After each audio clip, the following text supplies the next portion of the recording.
মেঘালয়ের কোল ঘেঁষে ময়মনসিংহ বিভাগের উত্তরে নেত্রকোনায় অবস্থিত এক টুকরো স্বর্গ সুসং দুর্গাপুর। রয়েছে সাদামাটির পাহাড়, শান্ত স্নিগ্ধ সাদামাটির পাহাড় এবং নৃতাত্ত্বিক সংস্কৃতির ঐতিহ্য।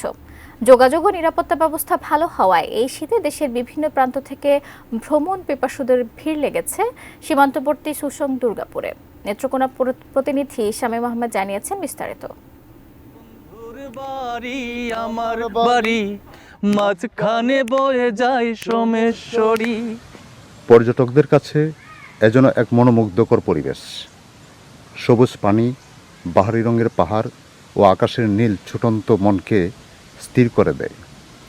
দুর্গাপুর উপজেলার বিজয়পুরে চীনামাটির অনেকগুলো ছোট ছোট পাহাড় যেন ফুলের মতো পাপড়ি চড়িয়ে রেখেছে।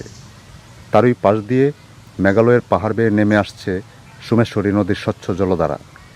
এমন মনোমুগ্ধকর সৌন্দর্য উপভোগ করতে কিংবা ছবিতে স্মৃতিময় করে রাখতে দেশের বিভিন্ন প্রান্ত থেকে প্রতিদিন ছুটে আসে শত শত পর্যটন প্রেমীরা।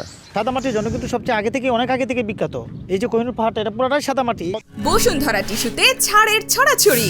বসুন্ধরা টিস্যু নিয়ে এলো নিশ্চিত ছাড়। পুলিশ এবং প্রশাসনের পক্ষ থেকে তাদের নিরাপত্তায় রয়েছে সার্বক্ষণিক বাড়তি নজরদারি। সারা বাংলাদেশ থেকে যে পর্যটক আসে সেই পর্যটকদের নিরাপত্তা বিধানে থানা পুলিশ, বিট পুলিশ এবং টাউন পুলিশ নিয়োজিত থাকে।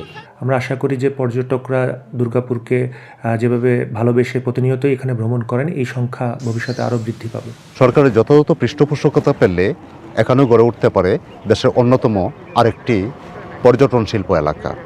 Shamim Ahmed, ATN news, Netrokona.